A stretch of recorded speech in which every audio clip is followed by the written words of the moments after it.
और आरक्षण में सब कैटेगरी करने के फैसले के खिलाफ अनुसूचित जाति जनजाति प्रकोष्ठ मोर्चा ने भारत बंद बुलाया। देश भर में बंद का मिला जुला असर दिखा। इसका मतलब कहीं असर दिखा, कहीं असर नहीं दिखा। प्रदर्शनकारी मांग कर रहे हैं कि इस फैसले को वापस लिया जाए। SC/ST संगठनों का कहना है कि आरक्षण की मूल व्यवस्था के खिलाफ है। आखिर ये कैसे है आरक्षण की मूल व्यवस्था के खिलाफ? क्योंकि सुप्रीम कोर्ट ने तो साफ कहा कि जो व्यक्ति अपने वर्ग के अन्य लोगों के मुकाबले कमजोर है, उसको आरक्षण में प्राथमिकता देना उद्देश्य है। अब इस फैसले से किसे आपत्ति हो सकती है वो खुद आप समझ सकते हैं। हालांकि मध्य प्रदेश से बीजेपी ने साफ कर दिया है कि सरकार क्रीमी लेयर पर कोई विचार नहीं कर रही है। प्रधानमंत्री ने भी 100 सांसदों के साथ हुई इस मुलाकात में भी यह साफ कर दिया था कि विचार करने की कोई मंशा है ही नहीं। रिपोर्ट देखिए।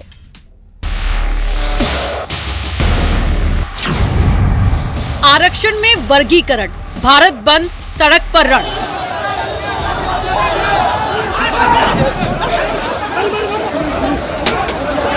कोर्ट ने जो निर्देश दिए उस कोर्ट को वापस लिया जाए और ST/ST OBC के खिलाफ जो बिल पास किया गया है उस बिल को वापस लिया जाए। संविधान के साथ छेड़छाड़ नहीं होने देंगे, आरक्षण को खत्म नहीं होने देंगे। रिजर्वेशन के कोटे में कोटा, लोगों का गुस्सा फूटा। पार्लियामेंट में जो होता है, जो पार्लियामेंट में संसद में जो निर्णय होता है, वहाँ से बिल पास होता है, उसके बाद सुप्रीम कोर्ट को कोई अधिकार नहीं है ये SC/ST। क्रीमी लेयर पर सवाल, SC/ST का बवाल। भारतीय जनता पार्टी का शीर्ष नेतृत्व बहुत स्पष्ट कर चुका है कि किसी भी तरह का क्रीमी लेयर सरकार विचार नहीं कर रही है। शहर शहर चक्का जाम, आरक्षण पर महासंग्राम। संविधान विरोधी है भारतीय जनता पार्टी की सरकार, आरक्षण विरोधी है और कांग्रेस पार्टी हमेशा गरीब गुरबों के साथ खड़ी रही है, SC/ST OBC के साथ खड़ी रही है।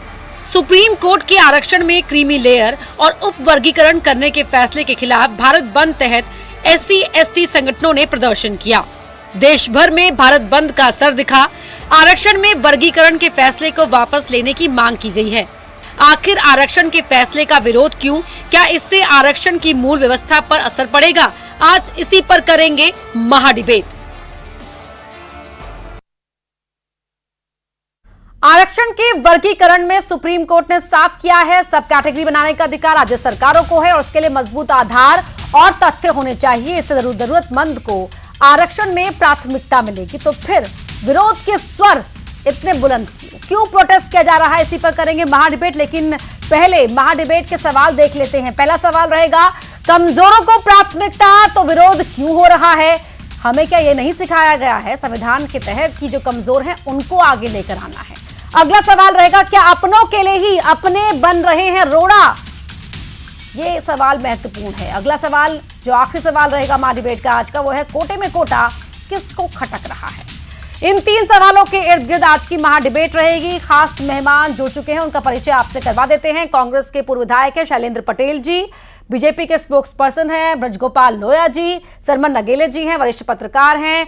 मेरे साथ स्टूडियो में ज्वाइन कर रहे हैं हमें बतौर पॉलिटिकल एनालिस्ट संजीव तरनाथ जी, और सामाजिक कार्यकर्ता हैं विश्वजीत रतोनिया जी। आप सभी का ही बहुत बहुत स्वागत है। विश्वजीत जी, पहला शुरुआत में चर्चा की आपसे ही कर रही हूं। जो आज ये भारत बंद बुलाया गया था, इतना जो हंगामा इस बात पर हो रहा है, सुप्रीम कोर्ट ने जो कहा उस पर तो पहले से ही साफ कर दिया गया है बीजेपी की सरकार की ओर से, प्रधानमंत्री की ओर से, कि कोई इरादा नहीं है विचार करने का। धन्यवाद सबसे पहले अपर्णा जी आपका। असल में ये सही बात है कि क्रीमी लेयर को लेकर जब SC/ST के सांसद प्रधानमंत्री जी से मिले तो उन्होंने क्रीमी लेयर वापस देने का काम किया। लेकिन पहली बात हमें जानना जरूरी है कि इस पूरे आदेश में पहली बात तो ये है कि वो एक एडवाइस आदेश है। राज्यों के ऊपर उस आदेश को दिया गया है कि राज्य उसे लागू कर सकते हैं या वो नहीं चाहे तो नहीं भी कर सकते हैं उसे। लेकिन बात ये है कि सरकार ने हमेशा से ही न्यायालय को गुमराह करने का इसमें काम किया। सरकार अगर इसमें जो है केंद्र की सरकार अगर इस पूरे मसले में जब उनको माननीय न्यायालय के समक्ष तलब किया गया तो उस पूरे मसले में अगर सही आंकड़े प्रस्तुत कर देती तो शायद ये आदेश था वो और अच्छा आदेश के रूप में और वर्गीकृत हो सकता था, क्योंकि ऐसा नहीं किया गया। SC ST की जातियों को आपस में बांटने का काम इसमें किया गया। आपस में लड़ाने का काम केंद्र की सरकार ने जो है इसमें इस पूरे जी ठीक है। आप केंद्र की सरकार को कटघरे में केंद्र की खड़ा कर सरकार रहे हैं। अगर जो है मंडल कमीशन समय पर लागू कर देती। हाँ कि बीच में आपका एक्चुअली कनेक्शन फ्रीज हो गया था, इसलिए मुझे बोलना पड़ा। अपनी बात कंप्लीट कर लीजिए आप। बिल्कुल हम केंद्र की सरकार को कटघरे में खड़ा कर रहे हैं, क्योंकि केंद्र की सरकार ने असल में SC ST के संदर्भ में जातिगत आंकड़े मौजूद है। अगर वो आंकड़े जो है 2011 की जनगणना के वाले, तो वो आंकड़े अगर समय पर सामने देश के आ जाते, केंद्र की सरकार जो है न्यायालय के सामने वो आंकड़े रख देती, तो एक स्पष्ट तौर पर पहचान हो सकती थी कि कौन 2011 वाले आंकड़े या लेटेस्ट आंकड़े, कौन सी बात कह रहे हैं आप? देखिए, जाति इस देश में जातिगत जनगणना की हमेशा से मांग रही है, लेकिन मुद्दा यह है कि बात यह है कि SC ST के मामले में जातिगत जब आंकड़े जो उपलब्ध है 2011 की जनगणना। हाँ, उसके बाद तो हुई नहीं। ठीक है, समझ गए विश्वजीत जी। आगे भी आएंगे, सभी को शामिल कर लेते हैं। पहले एक बार संजीव जी, कोर्ट का कहना और उसके बाद प्रधानमंत्री ने भी कहा अपनी तरफ से पूरा सब कुछ क्लियर कर दिया, उसके बावजूद भी आंदोलन, क्या ये पॉलिटिसाइज्ड हो रहा है सब कुछ, या डर है कि कहीं हमारा हिस्सा ना कम हो जाए, है क्या ये? देखिए, सुप्रीम कोर्ट की 7 जजेस की बेंच ने ये फैसला सुनाया है, जिसमें 6 जजेस का जो फैसला था वो एक तरफा था और 1 जजेस का फैसला जो था वो एक तरफा था। जस्टिस बेला एम त्रिवेदी जी का जो फैसला था वो इनसे ताल्लुक नहीं रखता था, उनका फैसला थोड़ा सा अलग था। बट 6 जजेस की बेंच ने अगर कोई फैसला सुनाया है, और ये एक बहुत अच्छा फैसला, अगर आप देखें आरक्षण देने का जो मेन पर्पस था हमारे देश के संविधान में, वो ये था कि जो वंचित लोग हैं, जिनको बेनिफिट नहीं पहुंच पा रहा है, हमारे जितने भी बेनिफिट्स उनको मिलने चाहिए, अगर वो नहीं मिल पा रहे हैं तो उनको आरक्षण के तहत वो बेनिफिट्स प्रोवाइड किए जाएं, चाहे वो शिक्षा का अधिकार हो, नौकरी का अधिकार हो, या किसी भी चीज का अधिकार हो जिनसे वो वंचित रह रहे हैं, तो उनको वो प्रोवाइड किया जाए। अगर सुप्रीम कोर्ट ने ये कहा है कि राज्यों के पास इस बात की पावर है कि वो सब डिवाइड कर सकते हैं, क्योंकि अगर आप देखें इससे पहले ईवी चलैया की जजमेंट थी, ईवी चलैया versus state of Andhra Pradesh की 2004 के अंदर सुप्रीम कोर्ट ने अपनी ही जजमेंट को ओवररूल कराया 7 जजेस की बेंच के साथ मिलकर के, जिसमें सुप्रीम कोर्ट ने पहले कहा था कि होमोजीनस अगर सेक्टर है तो उसके अंदर सब क्लासिफिकेशन नहीं होना चाहिए। बट इसमें सुप्रीम कोर्ट ने बड़े स्पष्ट तरीके से कहा है कि राज्य सरकार के पास पावर है, राज्य सरकार चाहे तो ये तय कर सकती है कि किन लोगों को बेनिफिट देना चाहिए, ताकि समाज के हर उस तबके तक बेनिफिट पहुंच सके जो बेनिफिट का असली हकदार है। संजीव जी, एक मिनट में आपसे एक और चीज में स्पष्टीकरण चाह रही हूँ कि ये सुप्रीम कोर्ट से कह दिया गया राज्य सरकारों को कि ये उनके विल पावर पर है, इसका मतलब इसमें कोई ये नहीं है कि आदेश दे ही दिया है तो लागू तो करना ही करना है, ऐसा तो कुछ नहीं है। नहीं, देखिए, सुप्रीम कोर्ट की जो डायरेक्शंस हैं वो ये हैं कि राज्य सरकार जो है उनके पास पावर्स है, तो सुप्रीम कोर्ट ने ये क्लियर कर दिया कि राज्य सरकार के पास भी पावर्स हैं। अब ये केंद्र की जिम्मेदारी नहीं है, राज्य सरकार की भी जिम्मेदारी है कि कल को राज्य सरकार जो है वो केंद्र सरकार के ऊपर इस बात का ठीकरा ना फोड़े कि राज्य सरकारों ने काम नहीं की, केंद्र सरकार ने काम नहीं किया। तो ये राज्य सरकार का भी दायित्व है कि राज्य सरकार भी आइडेंटिफाई करे कि आरक्षण की जरूरत किन लोगों को है और उन लोगों को आरक्षण सही तरीके से मिल भी पा रहा है या नहीं मिल पा रहा। तो ये अब राज्य सरकारों की भी जिम्मेदारी है, सुप्रीम कोर्ट के डिसीजन से ये क्लैरिफाई हो चुका है। और अगर वो भी नहीं करते हैं तो देखिए, अगर उसके बाद नहीं करता तो कंटेम्प्ट पिटीशन, आपके पास और भी ऑप्शंस है करने के लिए। देखिए, जो जिस तरीके से आप भारत बंद का ऐलान, कोर्ट ऑर्डर माना जाएगा क्या ये?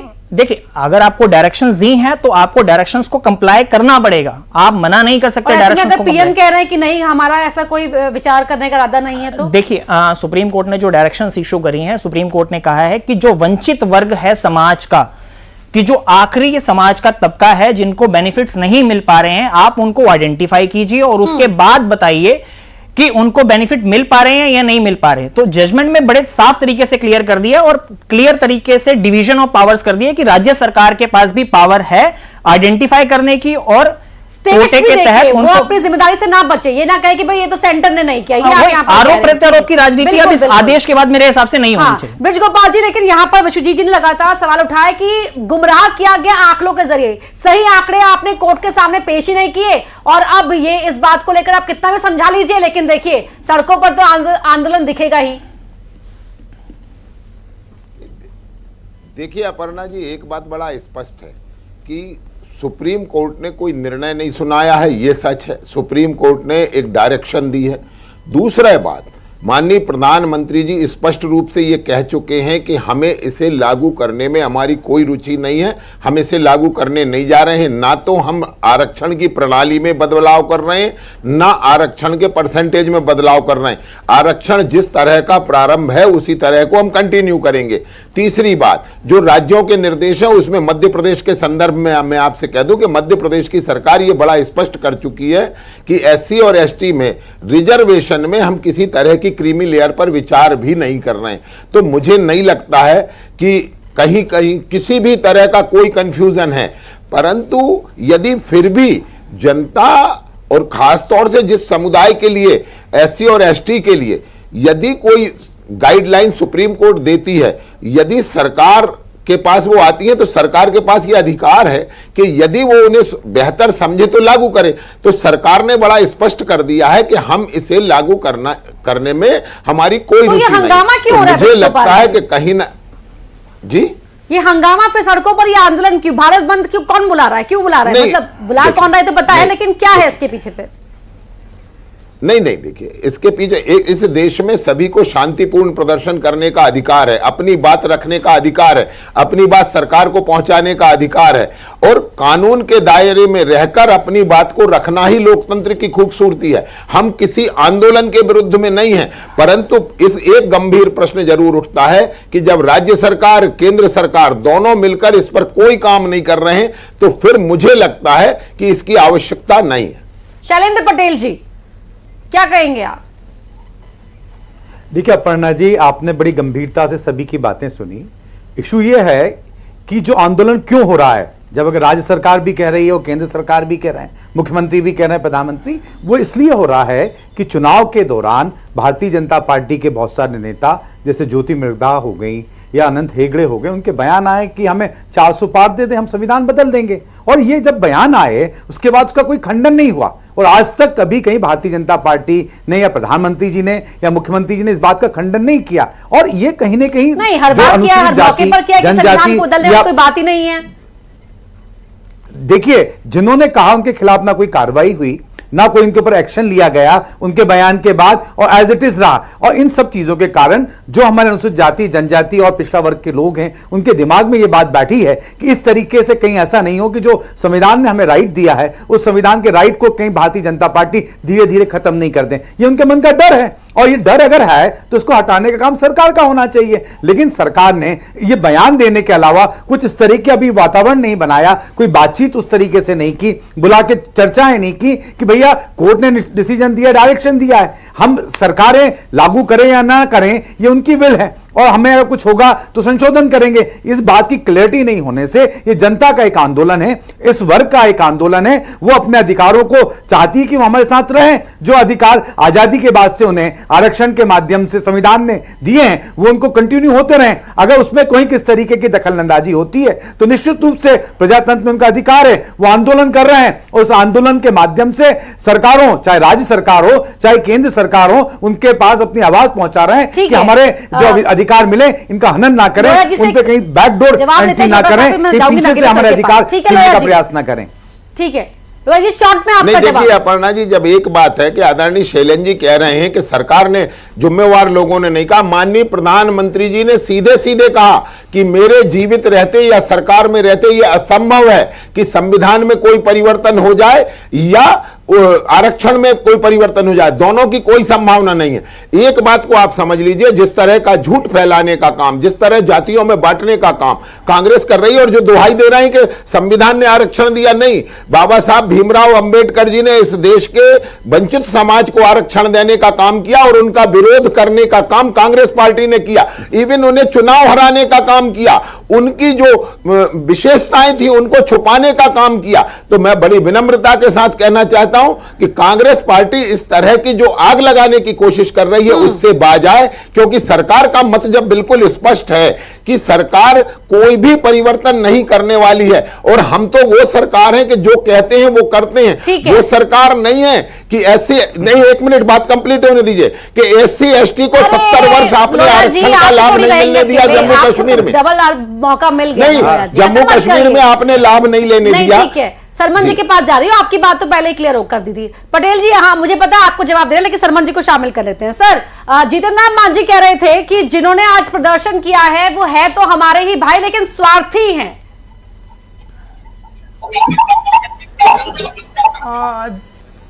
देखिए अपर्णा जी, जीतन मांझी जो कह रहे हैं वो उनका अपना बयान तो सही भी है, लेकिन ये जो विषय आज का आपने रखा है बेहद गंभीर और महत्वपूर्ण है। ये उन वर्गों के लिए महत्वपूर्ण है कि जिन वर्गों की वोटों के सहारे सत्ता की चाबी मिलती है, चाहे केंद्र की बात करें राज्य की बात करें। वो वर्ग जो है ना, जब ये सुप्रीम कोर्ट का फैसला आया तो वो वर्ग जो है ना एकदम उग्र हो गया। तो जो उग्र हुआ तो सभी राजनीतिक दलों ने उससे अपना पल्ला झाड़ लिया। देखिए, माननीय नरेंद्र मोदी जी लगभग लोकसभा चुनाव के दौरान 100 इंटरव्यू दिए हैं चैनल को और अखबारों को। उन्होंने सारे इंटरव्यू में कहा, जहां जहां उसका विषय आया, कि ना तो हम संविधान में संशोधन करेंगे ना आरक्षण समाप्त होगा। लेकिन कांग्रेस पार्टी के नेता माननीय राहुल गांधी जी इस विषय पर राजनीति कर रहे हैं। कांग्रेस ने इस विषय में थोड़ा समर्थन किया है, लेकिन देश के लगभग 52 संगठन ऐसे हैं जो इसके समर्थन में कि आरक्षण में उप आरक्षण नहीं होना चाहिए, वर्गीकरण नहीं होना चाहिए, उसके समर्थन में आए हैं। मध्य प्रदेश में भी 52 समुदायों ने इसका विरोध किया है। अब जहां तक बात आती है कि बीजेपी की, तो देखिए हरियाणा के चीफ मिनिस्टर ने प्रेस कॉन्फ्रेंस करके जैसे ही निर्णय आया और कहा कि हम हरियाणा में जातियों में भी उपजातिवाद का आरक्षण देंगे। अब वहां अक्टूबर में चुनाव है, अब ये बीजेपी ने उस स्टैंड को बदला कि नहीं बदला, ये आने वाला समय बताएगा। दूसरी बात, देखिए जो कुछ राजनीतिक दल है, चाहे चंद्रशेखर आजाद हो या मायावती हो या अखिलेश यादव हो या राहुल गांधी हो या तेजस्वी यादव हो, कुछ लोगों का वोट बैंक जो है ना लोकसभा चुनाव में उस वर्ग का बन गया है। उस वोट बैंक को रिटेन करने के लिए ये उपक्रम चल रहा है। हालांकि इसमें बहुत सारे पैच हैं माननीय अपर्णा जी, इसमें लगभग 10-8 संशोधन है, कई सारे सुप्रीम कोर्ट की रूलिंग है, कई सारे केसेस हैं, और इससे जुड़ा हुआ पार्लियामेंट विधानसभा का भी चुनाव है। का समर्थन कर रहे हैं वो भी अपने वोट बैंक को मद्देनजर रखते हुए समर्थन कर रहे हैं, और जो विरोध कर रहे हैं उनकी नजर भी वोट बैंक पर है। मतलब सियासत ही सध रही है, हित जनता का नहीं सधने वाला है ना, आप ये कह रहे हैं सरमन जी? जी जी, देखिए जो कुछ लोग समर्थन जो कर रहे हैं उपजाति में वर्गीकरण का, वो वर्ग भी बहुत ही वंचित वर्ग रह गया। जैसे वाल्मीकि समाज है, पसार है, धानक है, बहुत सारी कम्युनिटी ऐसी हैं वो इसका समर्थन करने के लिए उपजातिवाद होना चाहिए, आरक्षण मिलना चाहिए हमको। लेकिन जो अधिकांश लोग हैं, जो डोमिनेटिंग कास्ट है, जो दिखते हैं, जो पूरे भारत में जो दिखता है वो बिकता है, वो वर्ग इसका पूरी तरीके से इस डिसीजन का विरोध कर रहा है। और माननीय मोदी जी तो कह चुके हैं, लेकिन अब देखिए एक वर्ग, एक जाति। हाँ, और चिराग पासवान लेकिन जो अनुमान लगाते हैं प्रधानमंत्री का, वो इस बंद को समर्थन दे रहे थे। सर ठीक है, मैं आगे बढ़ रही हूँ, विश्वजीत जी के पास जा रही हूँ। विश्वजीत जी,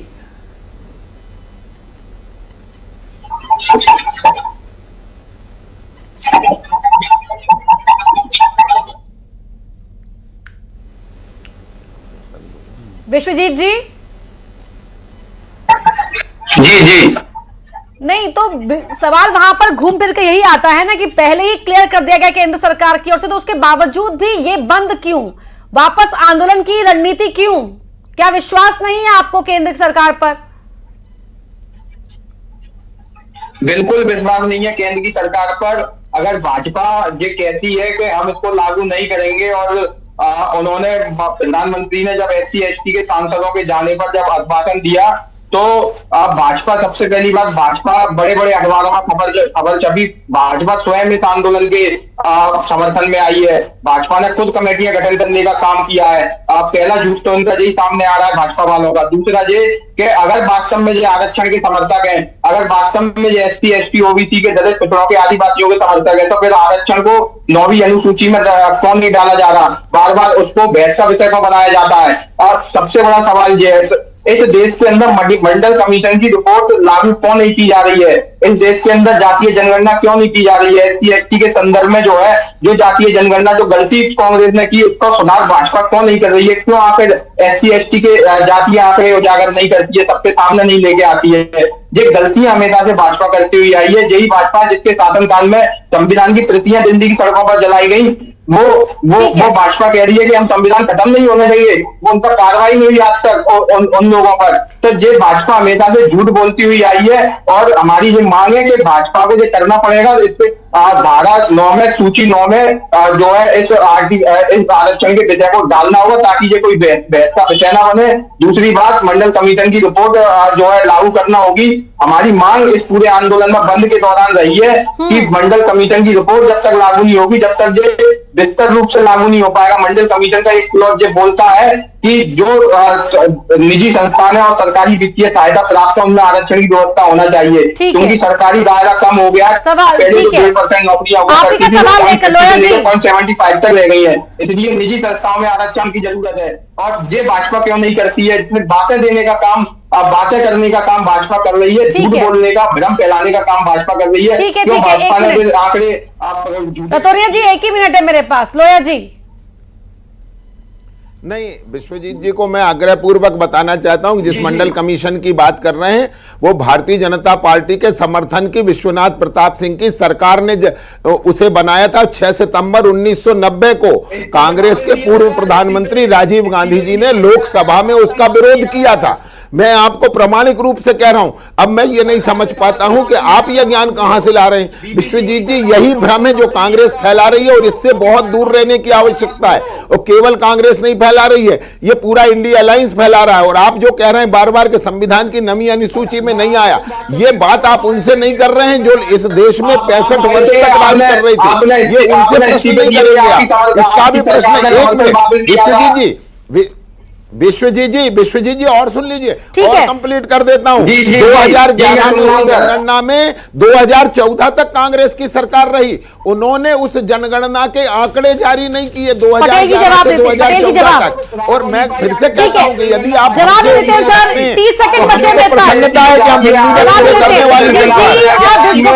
जवाब देते हैं कांग्रेस के प्रवक्ता से भी। शैलेंद्र पटेल जवाब दीजिए अपना। देखिए, कुल मिला के जो एक विश्वास सरकार के ऊपर होता है वो भारतीय जनता पार्टी खो चुकी है। उसका परिणाम लोकसभा चुनाव में आया और उसके बाद भारतीय जनता पार्टी आज इस बात को डिफेंड कर रही है और इस बात को कह रही है कि नहीं, हम इसके साथ, हम आरक्षण के विरोध में नहीं है। लेकिन उनकी मंशा कुछ और है। और लोहिया जी मेरे काबिल मित्र कह रहे थे कि भ्रम फैला रहे हैं। इनका तो इतना बड़ा संगठन है, अगर हम भ्रम फैला रहे हैं सब लोग मिलकर, तो इनका संगठन क्या कर रहा है? भ्रम को दूर क्यों नहीं कर पा रहा है? वहां तो कह रहे हैं कि हमारा सबसे मजबूत संगठन है और आपको कह रहे भ्रम फैला रहे हैं। एक तरफ कह रहे हैं कि हम मतलब क्यों नहीं आप भ्रम को क्लियर करते हैं? मैं आपके बीच में नहीं बोला, मेरी बात कंप्लीट होने दें, मैं चुपचाप सुना। तो अगर आप भ्रम फैलाने का एक आरोप लगाते हैं तो आपका इतना बड़ा संगठन है, भ्रम क्लियर कर नहीं, बात यहाँ पर यही उठती है कि बहुत गंभीर विषय है और ये सियासी वार पलटवार में उलझना नहीं चाहिए। जो वंचित है अपने हक से, आरक्षण कौन आरक्षण का विरोध कर रहा है और कौन लोगों ने आरक्षण दिया? चाहिए।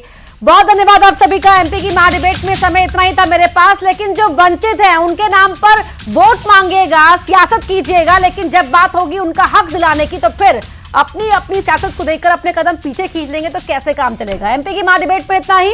खबरें लगातार जारी हैं, आप जुड़े रहिए।